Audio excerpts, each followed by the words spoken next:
لائق صد احترام اساتذہ کرام، خواتین و حضرات،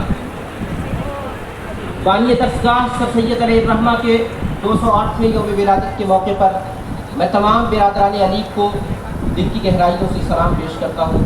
السلام علیکم ورحمۃ اللہ وبرکاتہ۔ شام در شام جلیں گے تیری یادوں کے چراغ، شام در شام جلیں گے تیری یادوں کے چراغ، نسل در نسل تیرا درد نمایاں ہوگا۔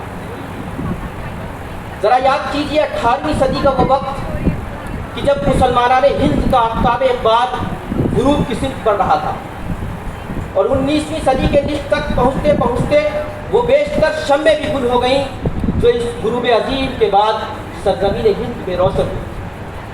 دکن میں سلطنت خداداد، بنگال میں نظامت شرقی اور اودھ میں وزارت عالیہ کے انتزاع کے بعد وہ چراغ صحب بھی ایک آخری ہچکی لے کر بجھ گیا جس کی جھلملاتی ہوئی روشنی سے قلعہ محلہ کے در و دیوار ایک عرصے تک اپنی نمود مستعار لیتے رہے تھے۔ اب ہر طرف ایک ظلمت بے پایاں، ایک تاریکی بے نہایت مسلط تھی۔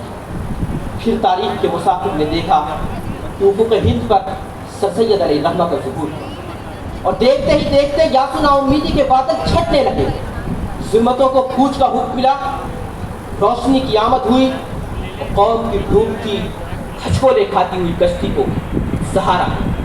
اقبال نے بڑی خوبصورت ترجمانی کی ہے، ہوئے مدفون دریا زیر دریا تیرنے والے، ہوئے مدفون دریا زیر دریا تیرنے والے، تماچے موج کے کھاتے تھے جو بن کر گوہر نکلے، زمین سے موریانِ آسماں پرواز کرتے تھے، یہ خاکی زندہ تر پائندہ تر تابندہ تر نکلے۔ حاضرین، اگر ہم سر سید کی زندگی کا مطالعہ کریں تو ہمیں معلوم ہوگا کہ کس قدر مشکل ادوار سے آپ کا گزر گیا، لیکن آپ حالات کے سامنے سرنگو نہیں ہوئے، آپ نے وقت کے سامنے ہتھیار نہیں ڈالے، آپ قسم مصمم کی دیوار بنے، ہواؤں سے ٹکراتے اور طوفانوں سے مقابلہ کرتے۔ آپ نے سن 1858 میں اسباب بغاوت ہند لکھ کر صاحب اقتدار کی غلط فہمیوں کا ازالہ کیا۔ 1864 میں سائنٹیفک سوسائٹی قائم کر کے منطق اور استدلال کے رجحان کو فروغ بخشا۔ سن 1866 میں علی گڑھ غضب سے مقصدی اور افادی ادب کے ذریعے زبان کو تحفظ عطا کیا۔ 1870 میں تہذیب الاخلاق کا اجرا کر کے سوئی ہوئی قوم کے تن مردہ میں نقیب بن کر روح پھونکنے کا کام کیا۔ قرآن اور انجیل کا تقابلی جائزہ لے کر عالمی پیمانے پر مسلم عیسائی اختلافات کو ختم کرنے کی کوشش کی۔ تلاش و جستجو کا مرقع آثار الصنادید جیسا شاہکار عمل میں لا کر وقت کے یورپ کو متاثر کیا۔ نبی پاک صلی اللہ علیہ وسلم کی مدافعت میں سفر برطانیہ کا عزم کیا، اور انگریز عالم سر ولیم میور کے ذریعے شان رسالت میں کی گئی گستاخی کا جواب خطبات احمدیہ نے کر دیا۔ قوم کی بقا اور اس کی عظمت رفتہ کی بحالی کے لیے سن 1875 میں مدرسۃ العلوم کی بنیاد رکھی، جو آج علی گڑھ مسلم یونیورسٹی کی شکل میں ایک تناور درخت بن کر تمام عالم کو فیض یاب کر رہا ہے۔ خون دل دے کے نکھاریں گے رخے برگ گلاب، خون دل دے کے نکھاریں گے رخے برگ گلاب، ہم نے گلشن کے تحفظ کی قسم کھائی۔ حاضرین گرامی، سر سید ایک فرد نہیں بلکہ ایک انجمن تھے۔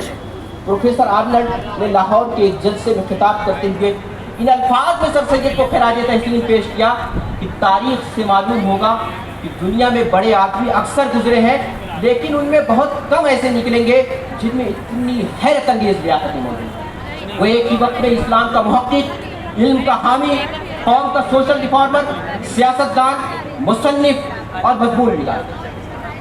سر سید کی عظمت اس حقیقت میں مضمر ہے کہ وہ پہلے ہندوستانی مسلمان تھے جنہوں نے اسلام کی جدید تعبیر کی ضرورت محسوس کی اور اس کے لیے عملی اقدامات کی۔ آج کے موجودہ ہندوستان میں ہم وارثین سر سید پر یہ ذمہ داری عائد ہوتی ہے کہ ہم سر سید کے ویژن اور مشن کو آگے بڑھائیں، سر سید کی فکر اور نظریے کو زندہ کریں اور اس کی آبیاری کریں، سر سید کے خوابوں کو حقیقت میں تبدیل کریں۔ چشم سید نگراں ہے کہ پھر اٹھے شاید، چشم سید نگراں ہے کہ پھر اٹھے شاید کوئی دیوانہ علی گڑھ کے بیابانوں سے۔ آج ہمارے اوپر یہ فریضہ عائد ہوتا ہے کہ ہم سر سید کی زندگی کا مطالعہ کریں، سر سید کے جلائے ہوئے علم کے چراغ کو عام کریں اور ملک و قوم کی نشست ثانیہ میں اپنے کردار کو یقینی بنائیں۔ میں علامہ اقبال کے نشاط کے ساتھ اپنی بات ختم کروں گا کہ نہ تو زمین کے لیے ہے نہ آسماں کے لیے، جہاں ہے تیرے لیے تو نہیں جہاں کے لیے، نشان راہ دکھاتے تھے جو ستاروں کو، جب ترس گئے ہیں کسی مرد راہ داں کے لیے، نگہ بلند سخن دل نواز جاں پرسوز، نگہ بلند سخن دل نواز جاں پرسوز، یہی ہے رخت سفر میرے کارواں کے لیے۔ وآخر دعوانا الحمدللہ رب العالمین۔